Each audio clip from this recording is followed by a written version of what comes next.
Thank you for that, Bashar. And good day to you. I really enjoyed that analogy. It's all right. extremely helpful. Thank you. I'm looking forward to chewing on that with you and others in the room. So, I live in Asheville, North Carolina. Is that a powerful vortex? There are powerful vortices all around the planet, and there is one very close to you, yes. I had an experience of a little bird coming to me, a wild bird, for about a week. Yes. It was quite extraordinary. I don't really understand it, but it feels like such a blessing, and we had so much fun, and it landed on my All right. Well, you are obviously communicating with that aspect of nature. What does that symbolize to you in terms of coming in that form? What do birds symbolize to you? Joy, freedom. All right. And so it is a synchronistic symbol and sign that at the moment that happens, you're in the proper state of your true self. All you have to do is allow yourself to remember that experience, and you will be in that state again wherever you are. Coming from that state is what is natural for you to express yourself as nature. Remember, you're not in nature, you are nature. So when another aspect of nature presents itself to you in that way, it's a reminder and a reflection of your own true nature, so that you can know how important it is to be in the state that is created when you have that experience, and therefore giving you more practice to recognize and familiarize yourself with that state and come from that state in everything that you do. Yes? That's beautiful. Yes. So I feel like I'm on the brink of something really big with manifestation, and this is totally my hive excitement to be with you here now. And all right. Neville Goddard talks about being able to create through imagination, and imagination being more real than this in a reality. Sense. Well, in a sense, because imagination is the conduit of communication between your physical and higher mind. It is also its own portal of probability. Now, not everything you imagine is necessarily relevant for you at any given moment, but it does present you with the probabilities for reflection, for comparison, for contrast, so that you can use your imagination to guide yourself in the direction that is appropriate for you, in the theme that you are exploring as this particular aspect that you chose to be of all that is. So yes, imagination is very important, and in a sense more real in that it contains more awareness of reality, all different levels and dimensions of reality, whereas physical reality is just a slice, and an illusionary one at that. So is focus the action? I mean, for him, he was... Action is the action, which automatically focuses you. Because if you're doing what you love to do, if you're following your passion, you automatically focus. Wow. All these things happen automatically. All the mechanisms are there automatically. That's why we give you that formula. That's when you act on your passion to the best you can, taking it as far as you can till you can take it no further in that direction or in that way. And you do this with absolutely zero insistence, zero assumption as to what the outcome is supposed to look like. And you remain in a positive state no matter what happens, so you can extract the benefit from whatever happens. You are following the formula that is specifically designed as an instruction manual to allow you to maximize whatever focus you need, whatever synchronicity you need, whatever driving force you need, whatever path you need, whatever reflections you need, whatever support you need. All are contained within the idea of acting on your passion, because it's a holistic system. It doesn't have to be broken down into its components.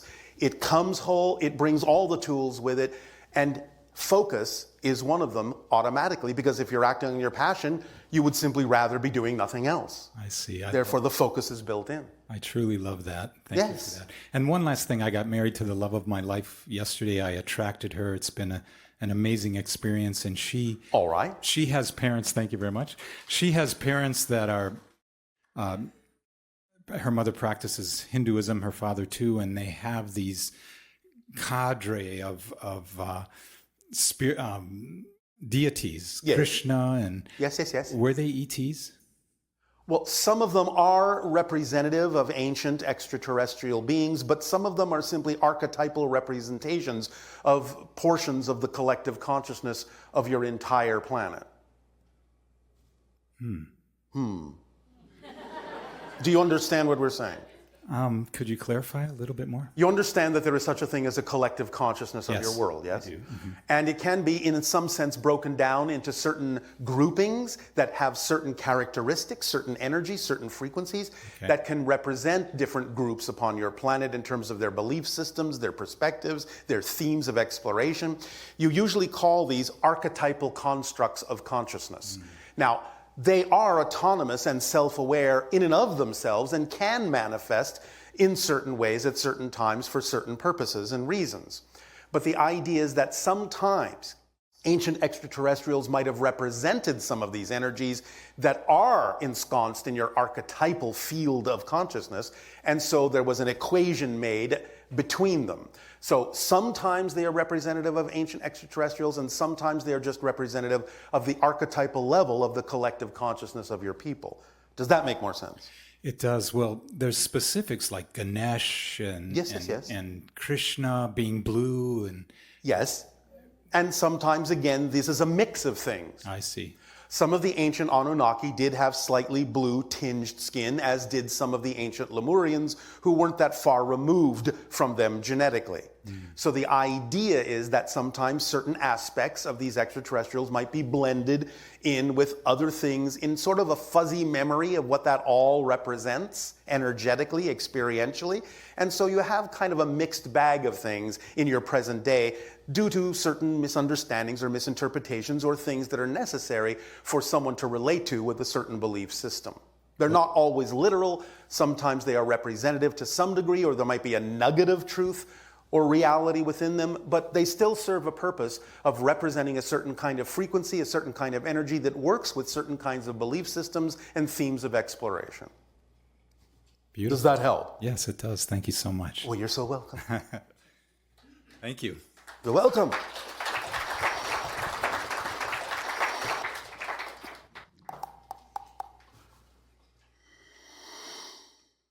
Hello, Bashar. And you good day. Thank you for the opportunity. Thank you as well. It is our pleasure and our passion. Thank you. My first question is, in terms of where we are in our evolution as humanity, yes, are we capable of experiencing the consciousness that we call unconditional love? Of course you are. Despite the density of our bodies in this... There is always a version of unconditional love for every level. You may not experience it exactly the same as someone in another dimension, a spirit realm, so on and so forth, but absolutely you have the ability to experience it in a way that's appropriate for the level that you're on. It has its limitations, you would say? But limitations are not always necessarily a negative thing. Again, it is simply the parameters that define the experience you chose to have, and therefore there is a relevant way to experience unconditional love on the level you chose to be on, in the experience you chose to have. So it's not about the idea of the limitations limiting it per se.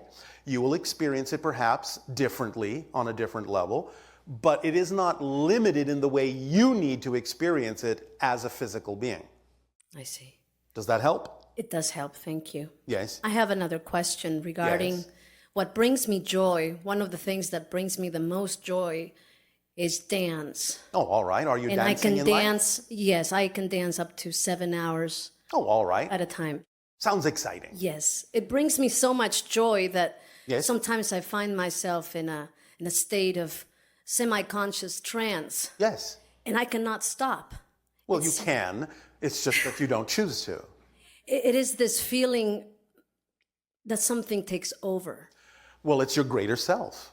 When you get into that state, you're more aligned with your higher mind. You're experiencing less difference, less sense of separation, and therefore you're experiencing more of your greater self. Does it serve a purpose towards the collective? Of course. In terms of the energy that is generated? Of course, because you're acting as an example that gives off a certain frequency. If others are exposed to it, then they can decide for themselves whether or not to align with that frequency and allow themselves to experience more of their greater selves too. So of course, anytime you act on your passion, anytime you allow yourself to give off the frequency of alignment, it certainly acts to the benefit of others who are willing to match that frequency in their own way. You act as a living example of joy. Thank you. My last question is this. Your last question forever? No. I could ask more, but I'm having some fun with you. yeah, I like it. Thank you. Yes? I'm a being who, in this lifetime, has chosen to. I live in Sedona currently, and I'm a shamanic practitioner, what you would say. Yes, yes. And I go into this conscious state of trance, in which I seem to pull from all these modalities. Yes. And I'm conscious. It's like Caroline, the individual, takes a step back. I understand. And allows for these modalities to unfold. Yes. And I have no conscious knowledge what the heck I'm doing. And then I have That's all to right. go online and look up what. That's okay. If that's It's your okay. way. It's okay. I find comfort in it now. But what's beginning to happen is I'm beginning to speak in a dialect I do not understand. That's okay too. That's okay. My question is, what purpose does it serve? I'm curious. Well, you'll find out, won't you? If you keep going. If you're willing to keep going, you will see how it serves. It's been you. unfolding for years on its own, so I really That's all trust. right. Yes, it's not about the time, it's about the timing.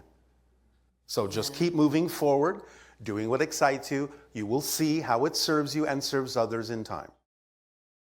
Are these modalities that I'm pulling from coming from all of my higher selves, from different... A variety of places. Who cares, as long as it serves? Right. It's not about the idea of having to focus on where it's coming from. It's about the idea of how are you using it? How are you expressing it? How are you applying it in your reality? Do you have any message for me regarding my... I gave you the message. Keep going. See where you wind up. See what happens. Life is an adventure. Let synchronicity guide you. It will always bring you the circumstances and opportunities and pathways that you need to walk on. You know this already. I'm not telling you anything new. Yeah. Just keep going. Remember, the process is the point. There is nowhere more important to get to other than where you are at any given moment. The process is the point. As many people on your planet have said, the journey is the destination. There is nowhere more important to be than here and now with what's happening. Because you understand it's not about what's happening, it's about what you do with what's happening that matters. Yes? Yes. Is this helping? Yes. So relax into the process. The process is the point. The process is where you discover more of who you are. Yes? Yes. Thank you. Is this helping? Yes. All right. So much. Thank you. You're welcome.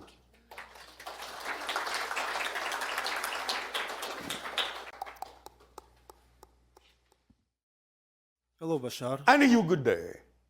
Thank you for sharing your wisdom with us this time. Again, it is our pleasure and our passion. Thanks you again. Speak up so that all may hear you. Number 17. It happens to be through my entire life. There is some kind of connection with this number from the very childhood throughout entire life. You can call it like a lucky number. Synchronicity, a road marker. The idea is that many people will use numbers in their lives as road markers to allow them to know that when that happens, when they come upon that number, when it presents itself to them, they are in the proper state they need to be in. They are on the right path. They're aligned with their path at that moment. So you use them kind of like signposts. So every time when I see this number pops up, it means I'm in the right direction? That's what you say? Yes. It means you're in the correct state. Yes. It's like a compass needle pointing to your magnetic north. Got it. Thank you. Yes. Anything else? Yes. Do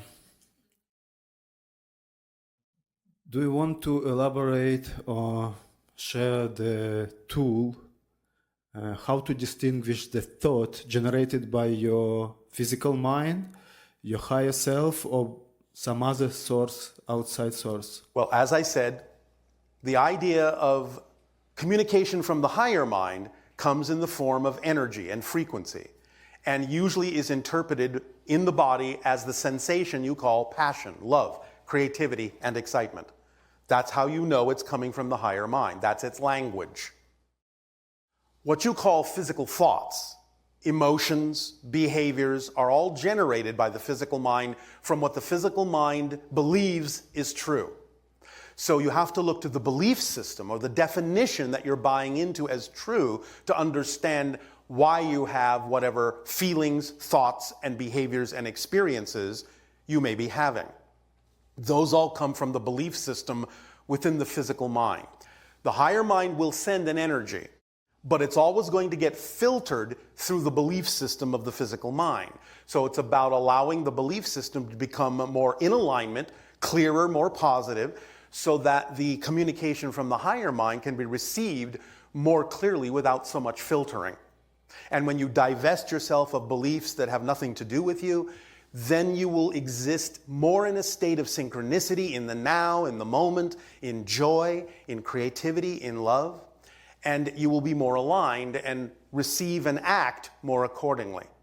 But if you have certain thoughts that are out of alignment with what you prefer, you can always look back to what you have to believe is true in order to generate those kinds of thoughts, those kinds of feelings, those kinds of behaviors, and the experience that results from it. That's how it works. Starts with belief. That's like the blueprint of the house, and everything stems from that. So if you're having an experience of an emotion that you don't prefer, or a thought, or a behavior, or an experience, then you can always trace it back to what must I believe in this circumstance is true about myself in order to feel, think, behave, and experience what it is that I am feeling, thinking, behaving, experiencing. That's how it works. Does that make sense to you? Absolutely. Does that help? Yes. What about the third part of the question? Which what is? If the thought could be generated by some outside source? Well, again, you can receive communication, but you're the one generating the thoughts because, again, everything filters through your belief system. So if you are receiving something from another source, you still have to generate your version of it in order to even perceive it. Do you understand? Right. So whatever the thought is that crops up, you can still decide how you feel about it, how you relate to it, and go back to your belief system to see if you might be adding any kind of negative filters to it, or whether you are clear enough to receive an outside communication in a more positive way, and to tell the difference between what does and doesn't work for you. You get to decide what does and doesn't work for you, no matter what you receive. Because it's only an offer. No matter whether it's positive or negative, it's only an offer being sent to you, and you get to decide whether what is being sent, what you're receiving, is true for you or not. And sometimes that's even the point of being given some information from another source, to see what you do with it, to see if you're going to accept something that isn't true for you, or whether or not you will have the discernment to tell the difference. I understand. Does that help? Absolutely. Does that answer your question? Yes. Thank you. And the last one. Yes. Bashar, the messenger. Yes. Do you have a message for me? I just gave you all the messages I need to give you. Beside that? I hold nothing back. Okay. If you open a door, I might receive more information, but the information I give you is the information that's appropriate for me to give you. I don't hold back. So, I will ask you a question if you want a message. Go ahead. Are you sure? Absolutely. All right. Simple answer, yes or no. Are you acting on your passion as best you can with no insistence on the outcome every moment of your life? Yes or no? No. Thank you. Why not? Then the message for you is to answer the question, why not? What is stopping you? What belief within you, what fear-based belief within you is preventing you from being who you know you truly could be? That's what you need to look at, and that's the message we have. Thank you. You're welcome.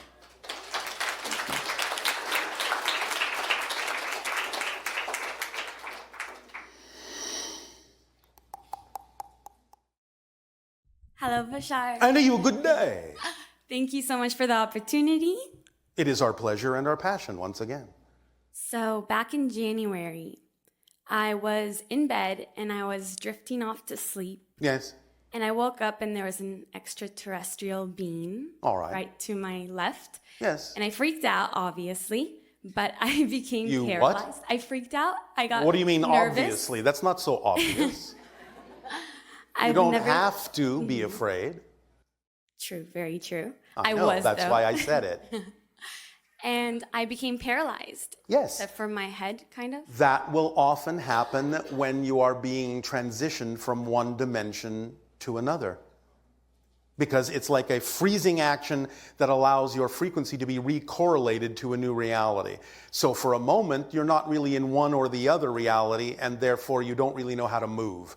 And it feels like paralysis. Yeah, that makes sense. I know, that's why I said it. So it was like 15 seconds of just me freaking out, thinking I'm asleep, but I wasn't. I was awake. Yes. And this being projected an image of a baby on my wall. Yes. Your baby. I don't know. It was a symbol of a baby, like an outline. Yes, your baby. Okay. Your hybrid child. Okay, so I would love to know more about that. About all my right, hybrid. well, go to sleep again. It's been hard. Ask for more information about your participation in the hybridization agenda. Ask. Don't be afraid, and you will receive the information that you need. Can I ask you about my participation in the... A little bit. Okay. But it's not our job to tell you everything. Okay. You need to find out some things on your own. Mm-hmm. So you understand the hybridization agenda as we refer to it? Yes. All right. So you understand that you have hybrid children? Yes. What else do you need to know? Are they reaching out to me for any... Yes. Okay. But are you reaching out to them? I'm not, because I'm afraid of it. Again, when you understand there's nothing to be afraid of, yes? Okay. Then you will ask for more awareness, and it will be given. So... You can participate on your own terms, you know. The only reason you're afraid is because you haven't been taught that this is something that's going on. You don't have the tools, in a sense, to understand, at least you didn't, what's happening, but now you do.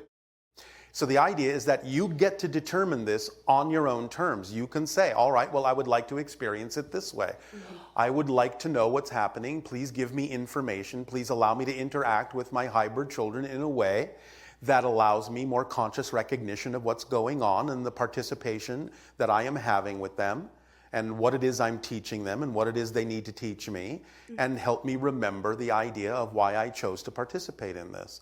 You can ask for these things and they will be given, but you can't be afraid and get them. Mm-hmm. You have to relax and understand that you chose to participate in this, even though your physical mind may not necessarily think so, but you did. Okay, so that happened so that I would find out about my hybrid children? Yes. The encounter? Yes, you're letting in a little bit at a time, but then you're stopping the process by being afraid, or as you say, freaking out. Okay, thank you. And I know that it doesn't matter who it is, but I kind of want to know so that I can deepen my relationship. I've been having... Usually in those kinds of encounters, not always, but usually it will be another version of you in that reality. Okay. So you're just interacting with another version of yourself. Okay. So, are you afraid of yourself? No. Yes. All right. You can be honest. It depends when you ask. All right. So there's something there for you to examine too. Because being afraid of yourself will also prevent you from expressing yourself to the fullest you can. Mm-hmm. Find out why you would be afraid to be yourself. What are you afraid might happen if you are fully yourself? That's usually the way to find out what the negative fear-based belief is.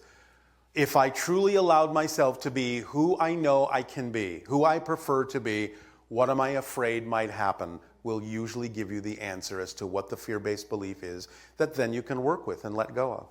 So, what are you afraid of in being yourself? What are you afraid will happen if you open up to this? Good question. Thank you. Do you have a good answer? I don't. You don't have to right now, No, but I have to think about that's the question. Yeah. So, does that help? It helps a lot. And? I just had one more question. Yes, that's why I said Great. and. I've been getting messages and guidance in a way that I'm since this encounter, in a way that it's very new to me. And it's such as in meditation, I'll get some sort of message, or I'm guided in a very new way, which I think is alignment. Yes. But I do feel like there is some sort of non-physical being that is reaching out to me from somewhere. Well, of course, you all have guides. Right. So is it my guides? Yes. Okay. Okay. Does that help? It does. It's just confirmation. That really does help. All right. And anything else? I wanted to know if you would be able to tell me like what star, planet, place I'm connected to. Well, like most, you are connected to Sirius, and you're connected to Arcturus and the Pleiades and a few others. Okay, a lot of them. Yes. Okay. Because those connections help you in your life. Okay. Yes? Yes, that helps. Thank you. Sweet dreams. Thanks.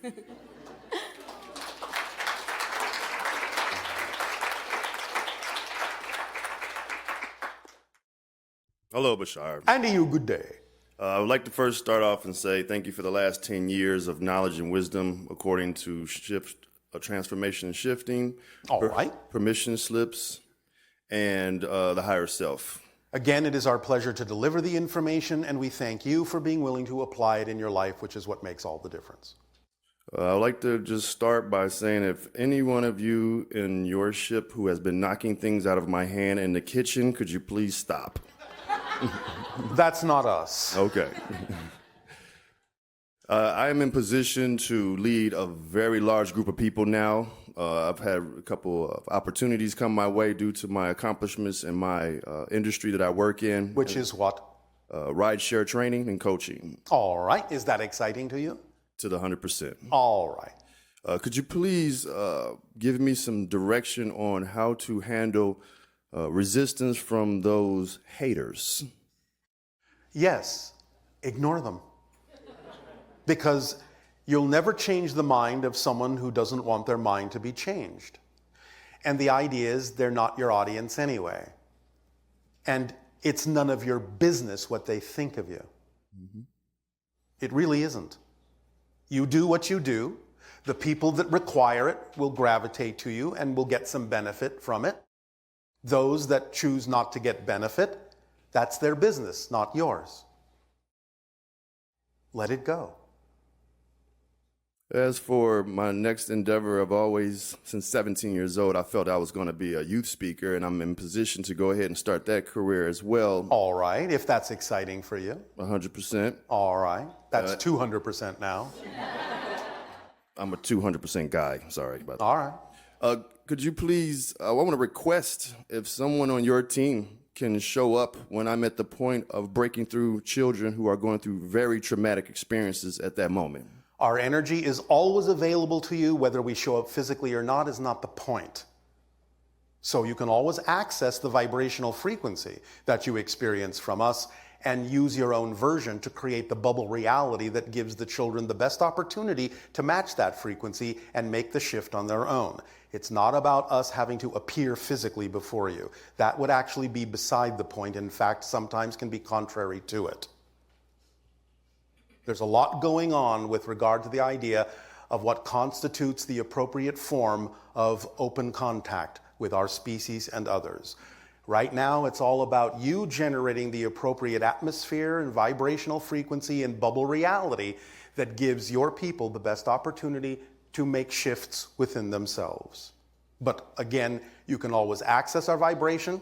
You're obviously familiar enough with it. So the idea is to simply remember conversations and interactions like this. Remember how we feel vibrationally, and you will recreate that frequency for them yourself, which is the point. Yes? Yes. All right. My last question and statement is I have a 4-year-old and I wish to start training him on higher self without confusing him throughout his upbringing. What is the best direction? There are several techniques. Number one, create with your imagination a safe space, a simulation, if you will, that allows a child to learn the consequences of their choices in a safe way before they experience the consequences of their choices out in what you call the real world. So if you can create a simulation where they can experience or learn those consequences in a safe way, that will help them. That will train them to make good choices, as you say. Next, allow them to know that they are as powerful already as they need to be to manifest whatever they truly need in life that will fulfill them without having to hurt themselves or anyone else in that process. Number 3, anything that you believe is important for them to learn to navigate physical reality on your planet, find a way with your imagination to adapt the lesson to their excitement instead of attempting to adapt their excitement to the lesson. Those 3 things are very major teaching implements that will help a child grow into a balanced adult, knowing they are self-empowered, knowing how to make positive and constructive choices, knowing they are connected to everyone else, and that anything they do to another, they are doing to themselves as well. Does this help? Yes, yes. And before I go, I just want to say thank you to you, Darryl and April and the team for doing what you do, because you definitely have changed my life, and I believe I will be an inspiration. You have changed your life, for which we thank you. Aveo. Aveo. Aveo is our ancient language word for thank you, although it actually means in service. Aveo. Hello, Bashar. I know you. Good day. Thank you, and Darryl, for doing this for us. Appreciate it. Yes. I have questions in that I feel like since I've been incarnated into this body, I've had a very hard time surviving here and thriving here. How exciting. It has been exciting to overcome things without the help of Western medicine. Well, there you are. However, I am ready to thrive and not have to deal with this anymore. So, all right. Well, what have you learned by going through those challenges? And what have you learned now that you no longer need in order to move forward? whenever I'm in the moment, let's say if I'm having trouble breathing, for instance, Yes. instead of being fearful, I accept the moment, and then I don't care, whatever happens. It relaxes. Yes, it does. Exactly. However, it's still uncomfortable. So I would like to be comfortable. would you? Are you Yes. sure? Absolutely. Because sometimes people are brought up with belief systems that they can't learn anything unless they're uncomfortable. It's not true, but that may be what's sticking within you. That you will not really learn anything as fast as you want to if you don't have the kind of pressure you're putting on yourself to face a challenge. Do you have the capacity within you to understand that it's okay to take a little longer to learn what you need to learn? That you can relax into the process instead of having to hurry up? Yes. Are you sure? No. Thank you. What would be so bad about taking your time? After all, you're an eternal and infinite being. What's your hurry? What's your hurry? I don't know.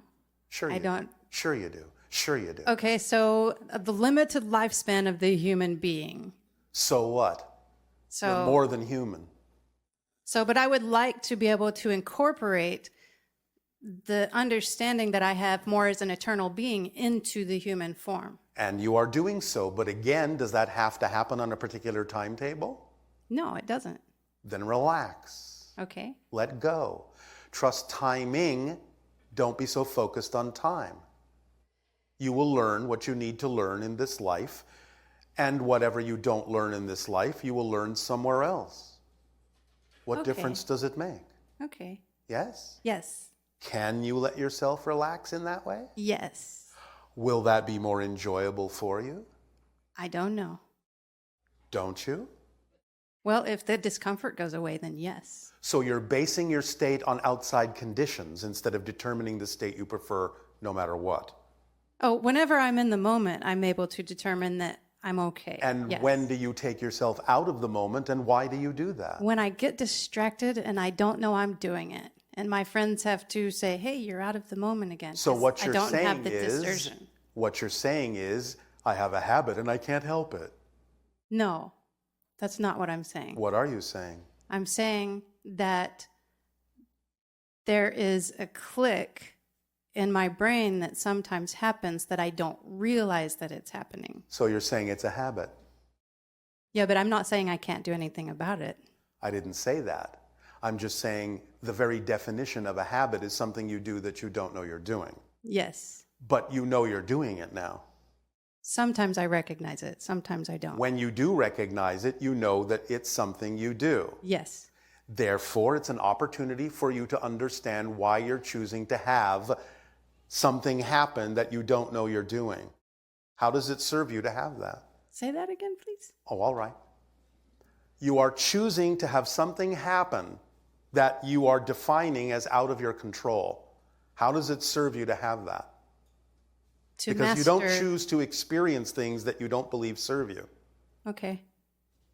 So what is it helping you do to have that choice, that there's something happening that you can't necessarily know about or control when it happens? To give myself the opportunity to learn my empowerment and my sovereignty. All right, but we just discussed that you don't necessarily have to keep doing it that way. Right. So when you say, well, there's this click, you're talking about it as if it's a fact instead of a choice. Okay. So is it a fact that you can't help, or is it a choice that you can change? Yeah. It's Yeah, a choice. what? It's a choice. So if it's a choice, do you believe there are other ways for you to learn what you need to learn without having the click? Yes. So do you still have the click? Not right now. Are you saying that you might choose to have it some other time? I don't know if I will or not. Depends on if I decide to learn that way or not again. That is true. And if you do decide to learn that way, is that okay? Yes. So then there's really nothing to be concerned about whether you do or don't do it. Right. Yep. Yes? Yes. All things being equal. Yes. Because you are doing what you believe you need to do to learn what it is you believe you need to learn, however it is you choose to do it. Therefore, do not judge yourself for whatever way you choose, and then that will give you more ability to choose what you prefer instead of what you don't. Nice. Does that help? Yes. Thank you. You're welcome. Did that click with you? Yes. All right. So that's your new click. Yes. That one's in my heart, though. It's not in my brain. Oh, you don't think so? Well, that's where I feel it right now. I'm sure it's in every cell that I understand. have and every part of my being. Thank you. It all depends how you define things. Yes. So paint the picture you prefer instead of the one you don't. Because when you say, well, it's in my heart, but it's not in my brain, you're creating an illusionary separation that doesn't necessarily serve you in the way you say you prefer to be served. Yes. So watch your definitions. Okay. And? Okay, so I'm working on a project that Yes. could help a lot of people, and we're waiting for funding and trying to find funding. You are waiting for funding. And trying to find it too. And We are trying actively to find it. We are actively pursuing it. We Actively pursuing. Is it always necessary to have a monetary representation of abundance in order for you to do what you need to do when you need to do it? No, we're doing that part too, in my You're allowing other forms of abundance to come in? Yes. Mm-hmm. Then why did you single that one out? Because that's the portion that we're having difficulty with. Then why are you allowing yourself to focus on that as being more important than the other kinds? Remember, there's no such thing as an inherently difficult situation. Your beliefs make it difficult. I don't know if I'm making it more important than the other kinds. I'm just trying You're to find the one clarity. that mentioned that that was the one that stood out, that Yes. you're having difficulty with. That means you're making it more important, or you wouldn't have said that, Oh, really? because you wouldn't have cared. Okay. Do you understand this concept? There are many forms of abundance. Okay. Now, on your planet, we understand money is one of the symbols of abundance, but also so is synchronicity, and so is being given a gift, and so is imagination, and so is trading for something. Allowing all those forms to come together in whatever proportions they need to work together to allow you to do what you need to do when you need to do it is the point of how you work with abundance. But you're saying, I'm having difficulty with the financial part. Therefore, you're focusing on that in some sense as being more important than the others, which could get you where you need to be even quicker.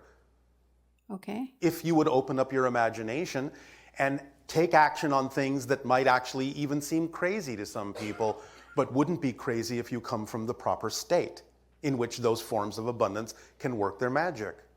So, what kinds of things haven't you done that you could be doing to bring in other forms of abundance? Are there things you thought about doing but held yourself back because that'll never work, or that's silly, or somebody would say that's crazy, it doesn't work that way? No, I feel like I've done a lot. I didn't say you didn't do a lot. What I'm saying is, are you doing the things you could be doing that you're not doing that would be more representative of your imagination if you let your imagination be a little bit more open? What else can you be doing to support this project, to allow it to move forward? What other actions could you be taking? If you could do anything, what would you do? I don't know. Yes, you do. You're just not allowing yourself to believe that you know. What else could I do? Go knock door to door? Why not? What's wrong with that? Nothing. Then why aren't you doing it?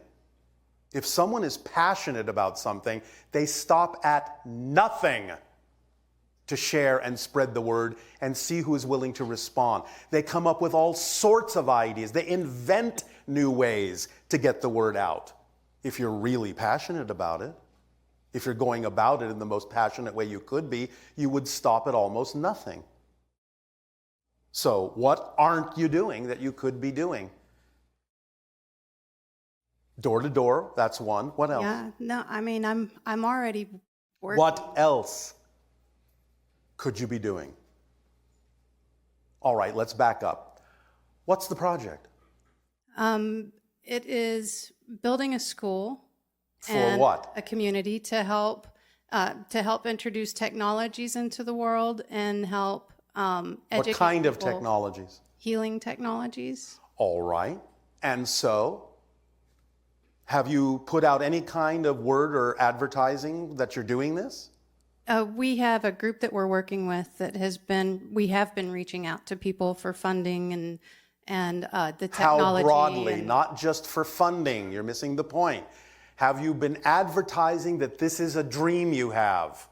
Not just specifically targeting people for funding. Have you been letting other people know, like you're letting people in the audience know right now, whether or not they're involved in helping you fund it is not the point. You are letting people know what your dream is. Yes. You are letting them see that you're excited about it, and perhaps then letting them also find their excitement in helping you form connections that can get you where you need to go.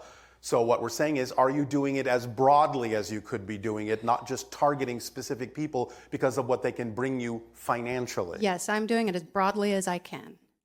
Which means what? Which means when I meet people, I talk to them about it. Whenever someone needs assistance, I try to help them find assistance with whatever technology they need. Now, let me ask you another question. Is there anyone else on your planet doing something similar to what it is you dream of doing? Yes. Have you gone to talk to them? Yes, I've teamed up with them. And, all right, and more? What do you mean more? More people like that. Yes, we've been working together in groups. Yes. We've been dedicating all of our hours that are awake in the day. All right. And so does this bring us back to the idea that you are simply impatient? Yes. You're not trusting the timing? Yes. You're not doing what excites you for its own sake? Yes. Instead of what you think it's supposed to be getting you? Yes, I allow the pressures that I feel from the outside world to get in on my natural state of being. May I make a suggestion? Stop. Thank you. Okay, so does the dream that you envision contain the energy of negative pressure? no. Then why are you bringing it into the project? Nicely said. Thank you. Thank you. Open the safety valve, let the pressure off, Okay. and trust your timing, and your synchronicity will accelerate. But you have to act on your excitement. This is an important point many people on your planet don't get. You need to act on your excitement for its own sake, not because of what you think will happen if you do. Otherwise, you're making your excitement conditional. And then when you don't see it happen, you think something's wrong. Nice. Sound familiar? Yes. Thank you. Thank you. Does that help? Yes, it helps. Thank you. So I have another question. Maybe you do, and maybe you don't. Okay, so I have woken up in other realities that seem just as real as this one. Because they are. And then I've also woken up in places where I'm being trained by extraterrestrials. Yes. So far, you've said nothing unusual. Yeah, I just felt like implementing that into this time and space is kind of... Then do so according to how your imagination desires, once again, for its own sake, with no insistence or assumption as to what the outcome of that action is supposed to look like. Okay. You see, that's the formula, and the third part is just as important as the other two. No insistence, no assumption as to what the outcome of your action is supposed to look like. Because the truth is, you have no idea what the best outcome actually needs to look like. Many of you think you do, but you don't. That's the secret. And that's the reason why you need to relax all of the assumption and expectation about it. Because you don't really know what the best outcome needs to be. You really don't. You can have your vision of it, your representation of it, your visualization of it as a way to get you into the excited state, but don't insist on the picture your mind came up with, because what to the physical mind may seem to be the ceiling, to the higher mind is just the floor. And it can bring you something much greater if you let it, or bring you exactly what you need, which means whatever manifests, even if it's something you don't prefer, is there for a reason. Stay in the positive state, and you will use what you don't prefer in a way that you do. Okay. And you will have learned the lesson of why that manifested. Okay. Instead of thinking that something else should have. Okay. Which means you're discounting your reality. Yes. And speaking of extraterrestrials and other dimensions, do you guys skydive over there? No. Okay. At least not in our civilization. There may be other civilizations that do. Okay. That's what I wanted to know. Do you skydive? No, my friend does. And do you not wish to? No, I think it would be fun. And therefore, what is holding you back from doing it? Just waiting for the right moment. Waiting. Yes. Waiting for the right moment, which would be when? I don't know. I get it. Just go do it. I understand. Thank you. Maybe it will help you learn to truly live in the moment when you face impending death. There we go. Thank you for your time and your... There is no time. You're welcome.